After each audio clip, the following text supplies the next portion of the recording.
श्रीनगर शहर के निवासियों के लिए आज 68 करोड़ 73 लाख रुपए के प्रोजेक्ट्स का लोकार्पण करते हुए मुझे अत्यंत प्रसन्नता हो रही है। इंटीग्रेटेड कमांड एवं कंट्रोल सेंटर तकनीक का इस्तेमाल करके श्रीनगर शहर को आधुनिक मॉडर्न बनाने की दिशा में एक महत्वपूर्ण कदम उठाया गया है। यहाँ के निवासियों के जीवन स्तर को निश्चित रूप से ये सुविधा बेहतर बनाएगी।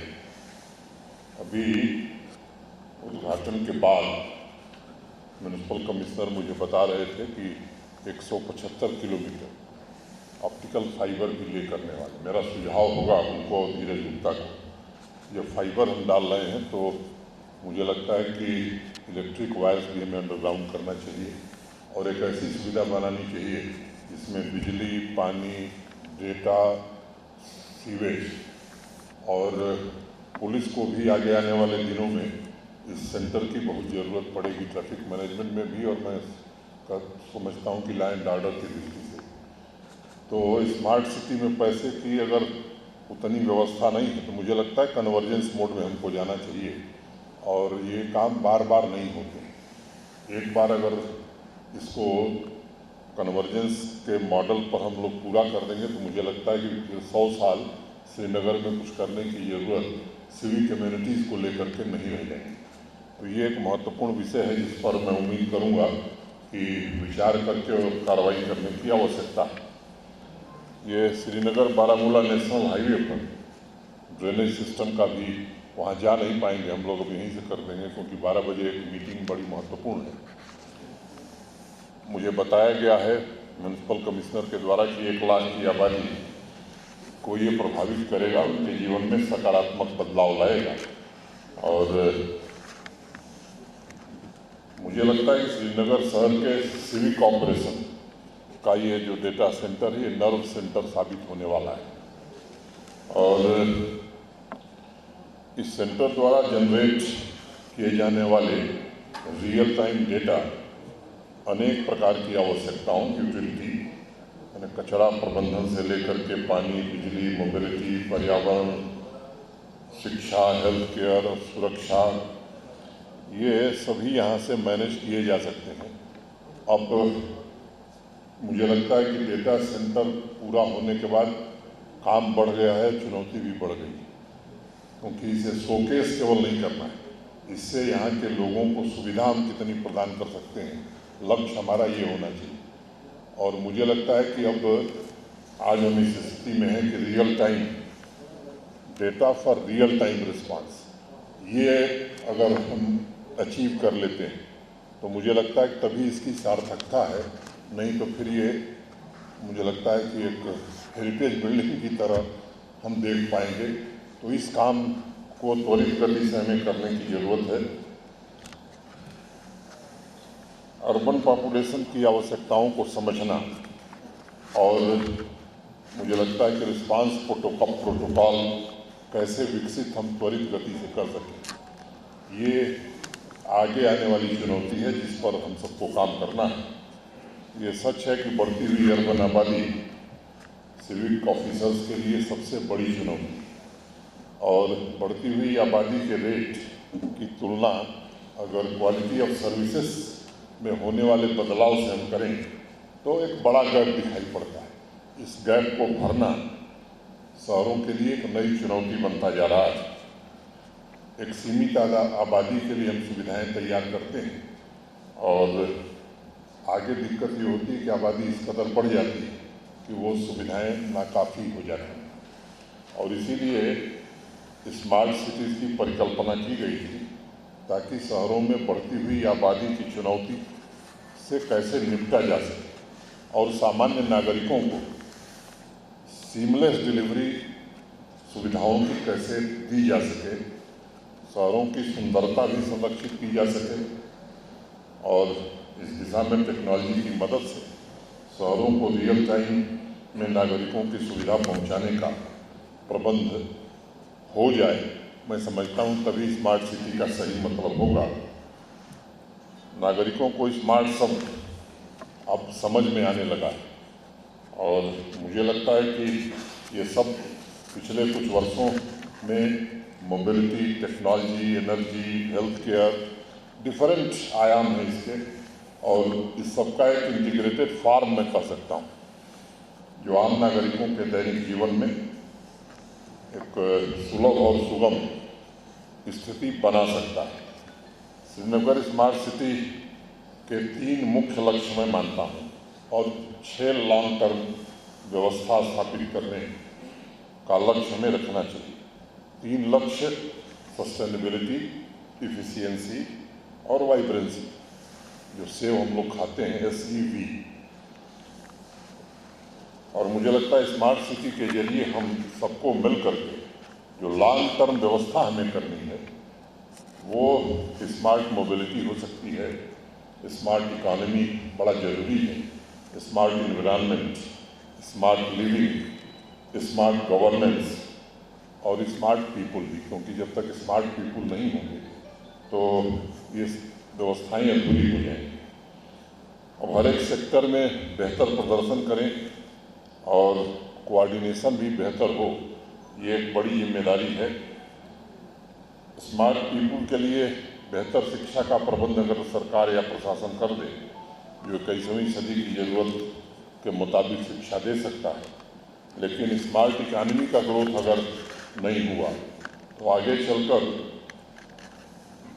इनोवेशन, एंटरप्रेन्योर बनने की संभावना बहुत सीमित हो जाएगी। और इसीलिए जिन 6 सेक्टर्स का मैंने जिक्र किया है, सबको समान रूप से अगर हम आगे बढ़ा सकेंगे तो लॉन्ग टर्म में सांस्कृतिक रूप से समृद्ध जीवन, खुशहाल और स्वस्थ स्मार्ट सिटी बनाने में कामयाब होंगे। किसी व्यवस्था को सशक्त तभी बनाया जा सकता है जब उसका निरंतर इवैल्यूएशन हो। इंटीग्रेटेड कमांड और कंट्रोल सेंटर की व्यवस्था में 4-5 मुख्य बातों को एग्जामिन करना नियमित रूप से जरूरी है। पहला, कितने प्रभावी तरीके से हम सिविक सर्विसेज लोगों को इसके जरिए दे पा रहे हैं। दूसरा, अगर कभी ऑपरेशन में बाधा आती है तो हमारा प्लान बी क्या है और वो कितना इफेक्टिव है। तीसरा, इमरजेंसी की परिस्थिति में हमारा रिस्पांस कैसा है। चौथा, लोगों की बदलती आवश्यकताओं के अनुरूप पॉलिसी फ्रेमवर्क में हम क्या परिवर्तन कर सकते हैं और कितने समय में कर सकते हैं और इसमें हम सक्षम हैं या नहीं। पांचवा, इस सेंटर से लोगों के जीवन में हो रहे बदलाव का मूल्यांकन, इवैल्यूएशन करने के लिए एक फीडबैक इंडिकेटर की व्यवस्था भी हमें बनानी चाहिए, क्योंकि सुविधा हम खड़ी कर दें और ये मान लें कि लोगों को सुविधा मिल रही है, मैं समझता हूँ ये व्यवस्था चलती नहीं है। अगर लोगों के फीडबैक के आधार पर हम कह सकें कि नहीं, हमने जो व्यवस्था खड़ी की है वो आम नागरिकों तक पहुंच पा रही है, तो मैं समझता हूँ ये व्यवस्था सही होगी। इस कमांड और कंट्रोल सेंटर के 3 महत्वपूर्ण क्षेत्र, सिविक सर्विसेज का सुचारू रूप से संचालन, मोबिलिटी सर्विस तथा इमरजेंसी सर्विसेज की बेहतर व्यवस्था के लिए आम नागरिकों से लगातार मिल रहे फीडबैक आपके ऑपरेशन को और बेहतर बना सकते हैं। 2 बड़े शहर श्रीनगर और जम्मू ये इस सुविधा से युक्त हो रहे हैं। पानी बिजली का कनेक्शन प्राप्त करने में लोगों को मुश्किल थी, अभी भी है। अब ऑनलाइन सुविधा कर दी गई है। अब ऑनलाइन सुविधा का मतलब है कि आदमी को दिक्कत नहीं होनी चाहिए। ये सुविधा अगर ऑनलाइन की गई है तो इस पर भी फीडबैक हमें लेने की ज़रूरत है, ताकि उपभोक्ता को घर बैठे सुविधा पहुंचाई जा सके। एक और महत्वपूर्ण बात कह के मैं अपनी बात खत्म करूंगा। श्रीनगर स्मार्ट सिटी हो या फिर अन्य छोटे शहर हो, वहाँ भी स्थानीय लोगों को सिविक सर्विसेज, सरकारी सेवाओं के मामले में अपना अप्रोच और रवैया भी बदलना पड़ेगा। अब बिजली की अगर बिना शेड्यूल कटौती होती है तो शिकायत जायज़ है, लेकिन बिजली इस्तेमाल करके उसके बिल का भुगतान न करना ये भी किसी अपराध से कम नहीं है। कुछ दिनों से मैं अखबार में तमाम खबरें पढ़ रहा हूँ कि साहब मीटर नहीं लगाने देंगे। अब ये व्यवस्था बहुत लंबे समय तक चलने वाली नहीं। मुफ्त की बिजली ये भारत सरकार देती नहीं। मुझे लगता है कि जो पैसा देगा उसे बिजली 24 घंटे मिलनी चाहिए जो पैसा नहीं देगा उसे बिजली नहीं मिल सकती है। ये व्यवस्था अब लागू करनी ही पड़ेगी हमें। अभी भारत सरकार के विद्युत मंत्रालय ने जो नॉर्म तय किए, अगर हर महीने का उनका भुगतान नहीं होगा तो बिजली हमें नहीं मिलेगी। पहले का जो हमारे बाप दादा 11,000 करोड़ छोड़ के गए उसको कैसे निपटा जाए, उसकी व्यवस्था बनाने में चीफ सेक्रेटरी साहब लगे हुए हैं कि कैसे उसको दिया जाए। भारत सरकार करेगी, वो भी देने का जिम्मा आप वही का है जो आपके बाप दादा खा के गए। तो उस व्यवस्था को हम लोग देखें, लेकिन ये मेरा अनुरोध होगा कि इन सब सर्विसेज अगर आप अच्छी चाहते हैं तो हीटर खरीदने का पैसा हम देते हैं, एसी खरीदने का पैसा हम देंगे, लग्जरी के लिए हमारे पास पैसा है, लेकिन जिस चीज़ से चलती है उसके लिए जब पैसा देने की बात आती है तो हमारी जेब कम पड़ जाती है। मैं समझता हूँ कि थोड़ा इसमें एक बिना पैसा खर्च किए सुविधाएं नहीं मिल सकती, और अधिकांश नागरिक मैं जानता हूँ कि वो इसके पक्षधर हैं, लेकिन कुछ लोग हैं किन कारणों से वो इसमें व्यवधान डालने में नहीं समझ पा रहा हूँ। लेकिन मेरी अपील होगी, मेरा निवेदन होगा सबसे कि एक बेहतर व्यवस्था के लिए आवश्यक है। अगर समय से हम बिल का भुगतान नहीं करेंगे तो मुझे लगता है कि कठिनाई आने वाले समय में निश्चित रूप से होगी। अंत में मैं आप सबको हृदय से धन्यवाद देना चाहता हूँ, आपकी पूरी टीम को, जो जटिल शहरी समस्याओं का सफलतापूर्वक सामना करने के लिए समाज के सभी वर्ग तथा सभी क्षेत्रों में बेहतर सेवाओं के लिए जो काम पिछले दिनों में हुए हैं उसकी निश्चित रूप से मैं प्रशंसा करता हूँ, तारीफ करता हूँ। उम्मीद करता हूँ कि जिस उद्देश्य के लिए सुविधाएं बनी हैं वो उद्देश्य हम जरूर पूरा कर सकेंगे, क्योंकि नागरिक अगर प्रसन्न है हमारी सुविधा से तभी मैं समझता हूँ कि किसी भी सुविधा को हम मान सकते हैं कि हम अपने लक्ष्य को प्राप्त किए हैं। मैं सबके प्रति हृदय से कृतज्ञता ज्ञापित करता हूँ।